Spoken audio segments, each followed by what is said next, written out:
อาถรรพ์ผีแม่ไม้บ้านโคกสางลมร้อนแห่งเดือนเมษายนพัดผ่านทุ่งนาที่เหลือเพียงตอสังแห้งกรอบฝุ่นดินแดงลอยคลุ้งขึ้นมารับกับแสงแดดที่แผดเผาจนภาพเบื้องหน้าสั่นระริกเก่งชายหนุ่มวัย25ปีวิศวกรที่ทำงานในกรุงเทพตัดสินใจลางานกลับมาพักผ่อนที่บ้านโคกสางหมู่บ้านเล็กๆในจังหวัดหนึ่งของภาคอีสานหลังจากไม่ได้กลับมาเกือบ3 ปี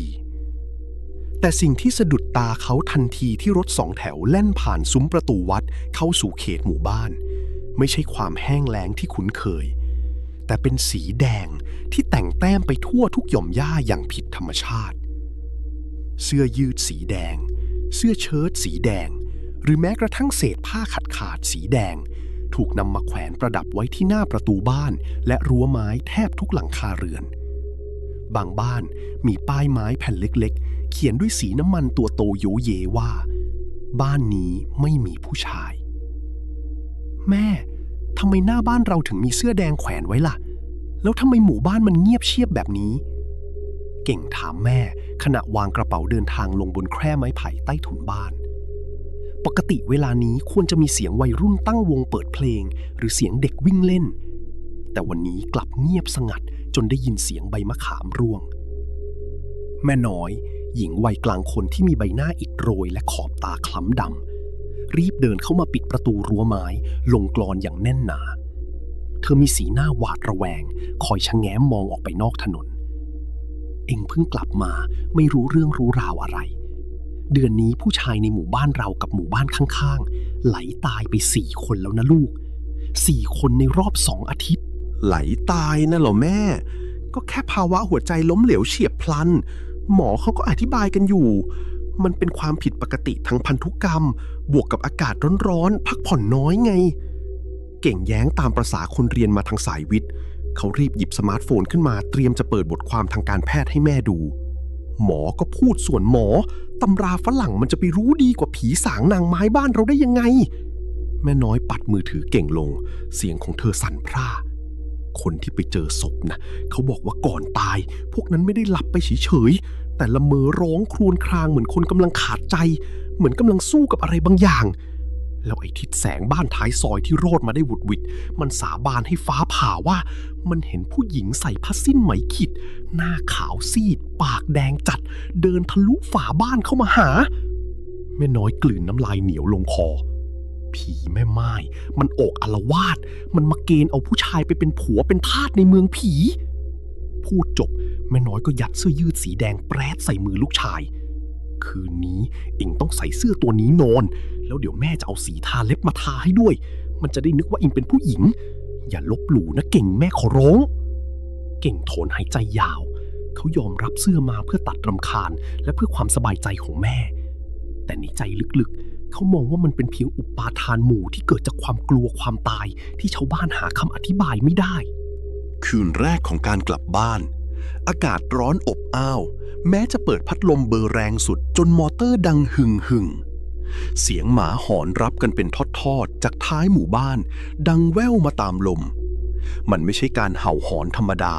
แต่เป็นเสียงหอนลากยาวโหยหวนเหมือนพวกมันกำลังเห็นบางสิ่งที่คนมองไม่เห็นเก่งนอนกระสับกระส่ายอยู่บนฟูกในห้องนอนไม้ชั้นบนเขาไม่ได้ใส่เสื้อแดงตามที่แม่บอกเพราะผ้ามันหนาและร้อนเกินไปเขาเพียงแค่พาดมันไว้ที่ปลายเตียงแสงจันทร์เสี้ยวสาดส่องผ่านช่องลมเข้ามาเป็นเส้นสายเวลาล่วงเลยเข้าสู่ตี 2บรรยากาศรอบตัวจู่ๆก็เงียบสงัดลงอย่างผิดปกติเสียงจิ้งหรีดเรไรที่เคยดังระงมกลับเงียบกริบราวกับถูกปิดสวิตช์แครกแครกแครกเสียงเหมือนเล็บยาวๆขูดกับบานหน้าต่างไม้ดังขึ้นเบาๆเป็นจังหวะเนิบนาบเก่งลืมตาขึ้นในความมืดเขาพยายามเพ่งมองลอดมุ้งออกไปแสงจันทร์สลัวๆส่องให้เห็นเงาทะมึนอยู่นอกหน้าต่างซึ่งเป็นเรื่องที่เป็นไปไม่ได้เพราะหน้าต่างบานนี้อยู่ชั้น2และไม่มีระเบียงหรือต้นไม้ให้ปีนขึ้นมาได้เงาขมุกขมัวนั้นมีรูปทรงคล้ายศีรษะคนที่มีเส้นผมยาวสยายปลิวสวัยแม้จะไม่มีลมพัดก็ตามใครน่ะขโมยเหรอเก่งส่งเสียงถามแข็งๆพยายามข่มความกลัว เอื้อมมือไปหยิบไฟฉายที่หัวเตียงไม่มีเสียงตอบรับมีเพียงกลิ่นเหม็นอินเอียนคล้ายกลิ่นดอกมะลิตูมผสมกับกลิ่นธูปเน่าๆและกลิ่นคาวเลือดลอยแทรกเข้ามาตามซอกไม้กลิ่นนั้นเย็นเยียบและชวนคลื่นไส้จนเก่งต้องยกมือขึ้นปิดจมูกเขาลุกขึ้นนั่งตั้งใจจะเดินไปกระชากหน้าต่างเปิดดูให้รู้แน่แต่ทันใดนั้นเสียงกรีดร้องอย่างทรมานก็ดังแหวกความเงียบสงัดของยามราตรีออกครอกช่วยด้วย มันไม่ใช่เสียงจากหน้าต่างห้องเขาแต่เป็นเสียงจากบ้านของลุงยอดชายวัย50 เศษที่อยู่บ้านติดกันเก่งรีบคว้าไฟฉายวิ่งพรวดพลาดออกจากห้องลงไปที่บ้านลุงยอดพร้อมกับชาวบ้านละแวกนั้นที่สะดุ้งตื่นเพราะเสียงโวยวายเมื่อเปิดประตูไม้บ้านลุงยอดเข้าไปภาพที่เห็นใต้แสงไฟฉายสลัวๆทำให้ทุกคนถึงกับผงะถอยกรูดไปเบียดกันลุงยอดนอนหงายอยู่บนฟูกตาเหลือกโพลงจนเห็นแต่ตาขาวร่างกายเกร็งกระตุกอย่างรุนแรงริมฝีปากเขียวคล้ำและมีฟองน้ำลายปนเลือดไหลซึมป้าสายภรรยาของแกนั่งร้องไห้เขย่าตัวสามีเมื่อกี้แกยังนอนหลับอยู่ดีๆจู่ๆแกก็ผวาเฮือกทำเสียงเหมือนคนจมน้ำพยายามจะตะเกียกตะกายดิ้นรนแต่แขนขาแกไม่ขยับเหมือนมีอะไรหนักๆทับอกแกไว้ฉันพยายามเรียกพยายามตบหน้าแกก็ไม่ตื่นป้าสายร้องไห้สะอึกสะอื้นเก่งพยายามตั้งสติพุ่งเข้าไปทำปั๊มหัวใจและผายปอดตามที่เคยอบรมมาแต่หน้าอกของลุงยอดแข็งเกร็งราวกับท่อนไม้ไม่กี่นาทีต่อมาลุงยอดก็สิ้นใจร่างกายของแกเย็นเฉียบลงอย่างรวดเร็วผิดปกติทั้งที่อากาศในห้องอบอ้าวเหงื่อท่วมขณะที่ชาวบ้านกำลังช่วยกันคลุมผ้าและโปะป้าสายแสงไฟฉายของเก่งก็สาดไปกระทบเข้ากับบางอย่างที่หลังเท้าขวาของร่างไร้วิญญาณมันเป็นรอยช้ำสีแดงคล้ำจนเกือบดำรูปทรงชัดเจนเป็นรอยนิ้วมือเรียวยาว5 นิ้วที่บีบฝังแน่นลงไปในเนื้อจนห่อเลือดเหมือนกับถูกใครบางคนหรือบางสิ่งกระชากลากดึงอย่างแรงเก่งกลืนน้ำลายฝืดคอเมื่อหันไปมองรอบๆห้องบ้านของลุงยอดเป็นบ้านหลังเดียวในละแวกนี้ที่ไม่ได้แขวนเสื้อแดงเพราะป้าสายลืมเอาเสื้อแดงมาแขวนในวันนี้งานศพของลุงยอดถูกจัดขึ้นอย่างรวดเร็วและเรียบง่ายท่ามกลางความหวาดผวาบรรยากาศในหมู่บ้านตึงเครียดถึงขีดสุดผู้ชายหลายคนเริ่มเก็บข้าวของหนีไปนอนรวมกันที่ลานวัดหรือไม่ก็ให้เมียขับรถพาหนีไปอยู่บ้านญาติที่ต่างจังหวัดช่วงบ่ายของวันเผาศพไพบูลย์เพื่อนสนิทวัยเด็กของเก่งซึ่งปัจจุบันเป็นช่างไม้และกำลังจะแต่งงานในเดือนหน้าแวะมาหาเก่งที่บ้านไพบูลย์มีสภาพที่ดูไม่ได้ขอบตาคล้ำดำลึกโบเหมือนคนไม่ได้นอนมาหลายคืนผิวคล้ำแดดดูซีดเซียวมือที่เคยแข็งแรงจับค้อนจับเลื่อยบัดนี้สั่นเทาขณะยกแก้วน้ำเย็นขึ้นดื่มจนน้ำหกเลอะเสื้อมึงเชื่อเรื่องผีแม่ไม้ไหมวะไอ้เก่งไพบูลย์ถามเสียงแผ่วเบามึงก็รู้ว่ากูเป็นคนยังไงลุงยอดแกคงเป็นโรคหัวใจแกกินเหล้าขาวทุกวันมึงก็เห็นเก่งตอบพยายามใช้เหตุผลแต่ภาพรอยนิ้วมือช้ำเลือดที่เท้าลุงยอดยังคงตามหลอกหลอนเขาไม่เลิกไพบูลย์สายหน้าช้าๆน้ำตาซึม3 คืนแล้วมึง3 คืนเต็มๆที่กูไม่ได้นอนหลับตาพอเคลิ้มหลับปุ๊บกูจะฝันเห็นผู้หญิงคนหนึ่งเขาใส่ผ้าสิ้นไหมขิดสีแดงเข้มเก่าๆท่อนบนห่มสบายสีหม่นหน้าตาเขาสวยมากสวยแบบคนโบราณผิวขาวซีดเหมือนหยวกกล้วยเขามายืนอยู่ที่ปลายเตียงกูแล้วยิ้มให้เก่งขนลุกสู้ไปทั้งแขนมึงเครียดเรื่องงานแต่งหรือไม่ก็กลัวจนเก็บไปฝันเป็นปุเป็นตะเองนะไพบูลย์ไม่เก่งมึงฟังให้จบก่อนไพบูลย์บีบแขนเก่งแน่นจนเจ็บเมื่อคืนกูเผลอหลับกูฝันเห็นผู้หญิงใส่ชุดโบราณเขาเดินเข้ามาใกล้กูกลิ่นเขาเหม็นเหมือนซากหมาเน่าผสมกลิ่นดอกพุธเขาเอามือมาลูบหน้าอกกูมือเขาเย็นวูบเหมือนเอาน้ำแข็งมานาบเขาแนบหน้าลงมาที่หูกูแล้วกระซิบว่าพี่จ๋าไปอยู่กับน้องเถิดน้องเหงาเหลือเกินน้องรอพี่มานานแสนนาน กูพยายามจะขยับตัวพยายามจะร้องเรียกอีแอนแฟนกูให้ช่วยแต่กูขยับไม่ได้เลยเสียงก็ไม่ออกกูหายใจไม่ออกเหมือนถูกก้อนหินหนัก100 กิโลทับอกไว้จนกูนึกถึงพระท่องนะโม3 จบในใจเขาถึงยอมถอยไปแต่ออกไปพร้อมกับจ้องหน้ากูอย่างอาฆาตไพบูลย์มือสั่นปลดกระดุมเสื้อเชิ้ตของตัวเองออกให้เก่งดู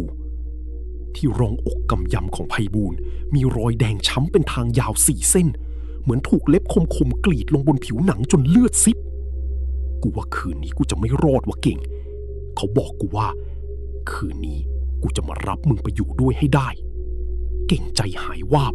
เขาพยายามปลอบใจและขยันขยอให้ไพบูลย์ไปนอนที่วัดด้วยกันคืนนี้แต่ไพบูลย์ปฏิเสธบอกว่าเป็นห่วงแม่ที่ป่วยติดเตียงทิ้งไปไม่ได้คืนนั้นเก่งจึงบังคับให้ไพบูลย์เอาเสื้อแดงตัวเก่งของเขาไปใส่และเอาลิปสติกสีแดงสดของแม่น้อยไปทาปากและเล็บมือเล็บเท้าจนแดงฉานเพื่อเป็นการพรางตัวตามความเชื่อขั้นสุดแต่ความเชื่อบางครั้งก็ไม่อาจหลอกลวงความอาฆาตได้เช้าตรู่วันรุ่งขึ้นเสียงร้องไห้โหยหวนดังแทรกอากาศมาจากบ้านของไพบูลย์เก่งวิ่งไปดูด้วยหัวใจที่หล่นวูบไพบูลย์นอนเสียชีวิตอยู่บนเตียงไม้ในสภาพที่ดิ้นทุรนทุรายจนผ้าห่มพันรัดตัวแน่นดวงตาเบิกกว้างด้วยความหวาดกลัวสุดขีดสิ่งที่ทำให้เก่งเข่าอ่อนจนแทบสุดคือเสื้อสีแดงที่เขาให้ไปถูกฉีกถึงจนขาดวิ่นไม่เหลือชิ้นดีรอยลิปสติกที่ทาปากและเล็บถูกเสียดสีและเช็ดออกจนเลอะเทะเต็มใบหน้าและผ้าปูที่นอนราวกับสิ่งนั้นโกรธจัดที่ถูกมนุษย์เล่นตลกและใช้กำลังมหาศาลฉีกถึงเกราะป้องกันนั้นทิ้งไปความตายของเพื่อนรักอย่างไพบูลย์ทำลายกำแพงแห่งวิทยาศาสตร์และความมีเหตุผลของเก่งจนพังทลายลงสิ้นมันไม่ใช่โรคหัวใจล้มเหลวปกติไม่มีโรคระบาดหรือพันธุกรรมบ้าบอไหนที่จะฉีกเสื้อผ้าและลบรอยเครื่องสำอางอย่างจงใจก่อนตายได้แม่น้อยร้องไห้โฮกอดเก่งแน่นราวกับกลัวเขาจะหายไปแม่บอกแล้วแม่เตือนแกแล้วว่ามันมีจริงคืนนี้แกต้องไปนอนที่ลานวัดกับพวกผู้ชายคนอื่นหลวงพ่อท่านอนุญาตให้หมอทำเสาที่เป็นหมอผีพื้นบ้านที่ชาวบ้านนับถือมาทำพิธีลงสวดมนต์กันภัยกลางอาณาเขตให้คืนนั้นผู้ชายกว่า40ชีวิตตั้งแต่เด็กวัยรุ่นไปจนถึงคนแก่มารวมตัวกันที่ศาลาการประเรียนวัดมีการขึงสายสิญจน์โยงจากองค์พระประธานล้อมรอบศาลา7 ชั้นหมอทำเสาชายนุ่งขาวห่มขาวนั่งหลับตาบริกรรมคาถาอยู่ตรงกลางกลิ่นธูปควันเทียนและว่านมงคลลอยคลุ้งบรรยากาศเต็มไปด้วยความกดดันหวาดกลัวและความสิ้นหวังทุกคนต่างสวมเสื้อสีแดงสดบางคนถึงกับเอาผ้าถุงเมียมานุ่งทับเก่งนอนก่ายหน้าผากอยู่มุมหนึ่งของศาลาอาการเหนื่อยล้าจากการอดนอนและความโศกเศร้าเรื่องเพื่อนทำให้เขาเผลอหลับไปตอนไหนก็ไม่รู้แต่แล้วท่ามกลางความเงียบอากาศที่เคยอบอ้าวก็ลดฮวบลงอย่างรวดเร็วจนผิดธรรมชาติความหนาวเย็นเยือกราวกับอยู่ในห้องดับจิตซึมเข้ากระดูกจนเก่งรู้สึกตัวตื่นเขาพยายามจะลุกขึ้นนั่งแต่พบว่าเขาขยับตัวไม่ได้อาการผีอำสมองซีกซ้ายของเขายังคงหาคำอธิบายทางการแพทย์แต่ความรู้สึกมันสมจริงและน่าสะพรึงกลัวเกินกว่าจะเป็นแค่ความฝันสายตาของเขากรอกไปมาได้เพียงเล็กน้อยลมหายใจพ่นออกมาเป็นไอขาวเขาเห็นแสงเทียนในศาลาค่อยๆดับวูบไปทีละเล่มทีละเล่มราวกับมีใครเดินเป่ามัน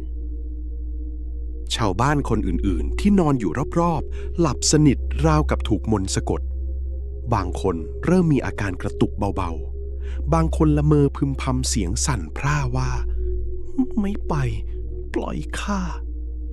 ไม่มีใครตื่นขึ้นมาช่วยใครได้มีเพียงความเงียบสงัดที่บาดหูจากเงามืดด้านหลังพระประธานร่างหนึ่งก้าวเดินออกมาอย่างเชื่องช้าเสียงส้นเท้าเปลือยเปล่าเหยียบลงบนพื้นไม้กระดานดังตึกเอียดตึกเอียด ร่างนั้นสวมผ้าสิ้นไหมขิดสีแดงคล้ำที่เปรอะเปื้อนคราบโคลนและคราบสีดำคล้ำท่อนบนพันด้วยผ้าแถบสีหม่นขาดรุ่งริ่งผิวพรรณของเธอขาวซีดจนเห็นเส้นเลือดฝอยสีดำและสีเขียวปูดโปนอยู่ใต้ผิวหนังอย่างชัดเจนเส้นผมยาวดำคลับเปียกชื้นลู่แนบแก้มมีหยดน้ำสีหม่นหยดแมะลงพื้นตลอดเวลาใบหน้าของเธอเมื่อมองไกลๆดูสวยงามอย่างประหลาดแต่เมื่อเธอเดินเข้ามาใกล้ภายใต้แสงจันทร์ที่ลอดเข้ามาเก่งแทบหยุดหายใจซีกซ้ายของใบหน้านั้นสวยงามหมดจดแต่ซีกขวากลับเน่าเปื่อยยุ่ยจนเห็นกระดูกโหนกแก้มดวงตาของเธอไม่ใช่ดวงตาของมนุษย์มันเป็นหลุมดำกลวงโบที่ไร้แววตาแต่กลับจ้องมองทะลุเข้าไปถึงจิตวิญญาณเธอเดินตรงมาที่เก่งข้ามร่างของผู้ชายคนอื่นๆราวกับพวกเขาเป็นเพียงท่อนไม้มีเพียงเก่งเท่านั้นที่สบตากับเธอและรับรู้ถึงการมีอยู่ของมัจจุราชตนนี้เธอหยุดยืนอยู่ที่ปลายเท้าของเก่งกลิ่นสางเน่ารุนแรงเหมือนศพที่ถูกทิ้งไว้ในน้ำหลายวันโชยเตะจมูกจนเก่งแทบสำลักน้ำลายตัวเองเธอก้มลงมาคลานสี่เท้าขึ้นมาบนฟูกของเขาใบหน้าครึ่งสวยครึ่งผีนั้นอยู่ห่างจากหน้าเก่งไม่ถึงคืบไอเย็นเยือกจากลมหายใจของเธอปะทะผิวหน้าของเขาจนชาเจ็บมึงคิดว่าได้สายสิญจน์โง่ๆพวกนี้จะกั้นข้าจากความเหงาได้หรือเสียงของเธอไม่ได้ดังผ่านริมฝีปากที่เย็บติดกันแต่เป็นเสียงกระซิบแหบพร่าเย็นเยียบและดังก้องกังวานอยู่ในหัวของเก่งโดยตรงชายหนุ่มรูปงามข้าหนาวข้าเหงาเหลือเกินอยู่ใต้ดินมันมืดมิดไปอยู่เป็นผัวข้าไปอยู่เป็นเพื่อนข้าเถิดมือที่ผอมเกรงจนเห็นแต่กระดูกและมีเล็บแหลมยาวสีดำเอื้อมมาจับหมับเข้าที่ข้อเท้าขวาของเก่งความรู้สึกเหมือนถูกกระแสไฟฟ้าแรงสูงช็อตเล่นปราบไปทั่วร่างความเจ็บปวดทะลุทะลวงเข้าสู่หัวใจจนเก่งตาเหลือกเขาพยายามอ้าปากตะโกนสู้แต่ไม่มีเสียงเล็ดลอดออกมาแม้แต่แอะเดียวเขาพยายามสูดลมหายใจแต่อากาศรอบตัวเหมือนถูกสูบออกไปจนหมดปอดสวงอกถูกกดทับด้วยแรงมหาศาลที่มองไม่เห็นหน้าอกของเขาเริ่มเกร็งหัวใจเต้นรัวเร็วผิดจังหวะจนแทบจะระเบิดอาการไหลตายกำลังเกิดขึ้นกับเขาสดๆร้อนๆมากับข้าเดี๋ยวนี้เธอกระซิบเสียงกร้าวพร้อมกับออกแรงดึงกระชากข้อเท้าเขาอย่างแรงวิญญาณของเก่งเหมือนกำลังถูกถอดออกจากร่างตามแรงดึงนั้นภาพตรงหน้าเริ่มพร่าเลือนกลายเป็นสีขาวโพลนในเสี้ยววินาทีแห่งความเป็นความตายที่สติกำลังจะดับวูบเก่งนึกถึงใบหน้าเปื้อนน้ำตาของแม่น้อยนึกถึงศพของไพบูลย์นึกถึงความปรารถนาอย่างแรงกล้าที่อยากจะมีชีวิตอยู่เขาจะมาตายโง่ๆแบบนี้ไม่ได้เก่งกัดฟันกัดลิ้นตัวเองจนเลือดกลบปากเพื่อเรียกสติรวบรวมพลังใจและพลังชีวิตทั้งหมดที่มีท่องบทสวดมนต์อิติปิโสในใจอย่างบ้าคลั่งสู้กับความหวาดกลัวที่กัดกินจิตใจพุทโธภควาติพุทโธภควาติอิติปิโสภควาออกไปเมื่อกระแสจิตที่แข็งกล้าปะทะเข้ากับวิญญาณร้ายมือเย็นเยียบนั้นสะดุ้งและคลายออกเล็กน้อยผีแม่ไม้ชะงักงันจ้องมองเก่งด้วยความโกรธเกรี้ยวสุดขีดดวงตากลวงโบนั้นมีเลือดสีดำข้นคลักทะลักไหลซึมออกมาอาบแก้มมึงต้องไปกับกูมึงเป็นของกูเธอแผดเสียงร้องลั่นศาลาเป็นเสียงกรีดร้องแหลมสูงที่บาดลึกถึงโสตประสาทจนแก้วหูแทบแตกทันใดนั้นเหมือนเวทมนต์ถูกทำลายเสียงสวดมนต์ทุ้มต่ำแต่ทรงพลังของหมอทำเสาก็ดังกระหึ่มแทรกขึ้นมาพร้อมกับน้ำมนต์ที่ถูกสาดกระเซ็นด้วยก้านมะยมมาโดนตัวเก่งและเงาร่างมรณะนั้นโอมสีกูจะผูกมัดรัดรึงวิญญาณผีร้ายสัมภเวสีจงถอยออกไปอย่ามารังควานลูกหลานกูหมอทำเสาตะโกนลั่นพร้อมฟาดก้านมะยมอาคมลงบนอากาศว่างเปล่าเหนือร่างเก่งเงาของผีแม่ไม้กรีดร้องโหยหวนด้วยความเจ็บปวดร่างที่ครึ่งเน่าครึ่งสวยของเธอสั่นสะท้านก่อนจะค่อยๆสลายกลายเป็นกลุ่มควันสีดำเหม็นไหม้พุ่งแหวกทะลุหลังคาศาลาวัดหายไปในความมืดมิดของรัตติการ เก่งสะดุ้งเฮือกสูบลมหายใจเข้าปอดเฮือกใหญ่ราวกับคนจมน้ำที่เพิ่งตะเกียกตะกายโผล่พ้นผิวน้ำเขาดิ้นทุรนทุรายหอบแหกจนสายสิญจน์ที่ข้อมือขาดเหงื่อเย็นเฉียบท่วมตัวราวกับเพิ่งอาบน้ำเสร็จใหม่ๆหมอทำเสาเดินเข้ามาซุดตัวลงข้างๆจับไหล่เก่งที่กำลังตัวสั่นเทารอดแล้วไอ้หนุ่มรอดแล้วบารมีพระคุ้มครองเอ็งจิตแข็งมากที่ตั้งสติสวดมนต์สู้กับมันดึงวิญญาณตัวเองไว้ได้ถ้าเอ็งยอมแพ้ปล่อยจิตตกไปตามความกลัวป่านนี้เอ็งกลายเป็นศพนอนตาเหลือกไปแล้วหลังจากผ่านพ้นคืนวิปโยคนั้นหมอทำเสาและพระสงฆ์ในวัดได้ร่วมกันทำพิธีสวดถอนและทำบุญครั้งใหญ่ระดับหมู่บ้านมีการนำหินศิลาแรงลงอาคมไปฝังไว้ที่สี่มุมของหมู่บ้านเพื่อสะกดวิญญาณและปัดเป่าสิ่งชั่วร้ายนับตั้งแต่วันนั้นผีแม่ไม้ก็ไม่ได้กลับมาเอาชีวิตชายหนุ่มคนใดในหมู่บ้านโคกสางอีกเลยเสื้อสีแดงค่อยๆถูกปลดลงแต่ถึงกระนั้นความหวาดกลัวและบาดแผลในใจก็ไม่เคยจางหายไปจากความทรงจำของชาวบ้านเก่งจัดการเรื่องงานศพของไพบูลย์จนเสร็จสิ้นก่อนจะเดินทางกลับไปใช้ชีวิตในกรุงเทพตามปกติเขาไม่ได้เล่าเรื่องนี้ให้เพื่อนร่วมงานหรือใครฟังเพราะรู้ดีว่าคงไม่มีใครเชื่อแต่เก่งไม่เคยลืมสัมผัสที่เย็นเยียบราวกับน้ำแข็งกลิ่นเหม็นเน่าชวนคลื่นไส้และดวงตากลวงโบที่มีเลือดสีดำไหลรินคู่นั้น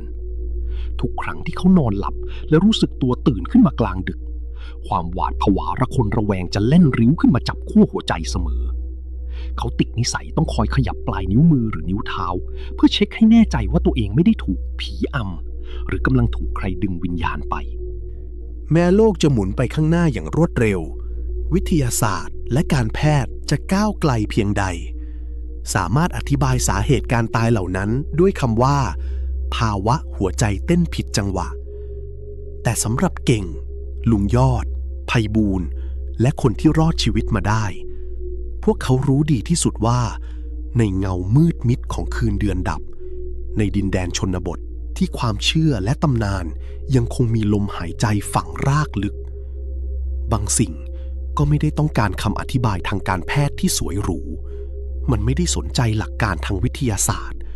มันแค่ร่อนเร่อย่างโดดเดี่ยวและต้องการเพียงแค่ตัวตายตัวแทนเพื่อบรรเทาความเหงาอันเป็นนิรันดร์และเพื่อเป็นเครื่องเตือนใจว่าเหตุการณ์คืนนั้นไม่ใช่เพียงความฝันที่ข้อเท้าขวาของเก่งยังคงปรากฏรอยช้ำสีคล้ำอมดำเป็นรูปนิ้วมือเรียวยาว5 นิ้วรอยประทับจางๆที่ไม่รู้สึกเจ็บปวดแต่มันไม่มียาทาแก้รอยแผลเป็นยี่ห้อใดหรือเทคโนโลยีทางการแพทย์ใดๆที่จะรักษามันให้หายขาดหรือลบเลือนมันไปจากผิวหนังและจิตวิญญาณของเขาได้เลยตลอดชีวิตชอบฟังนิยายผีสั้นๆจบในตอนแบบนี้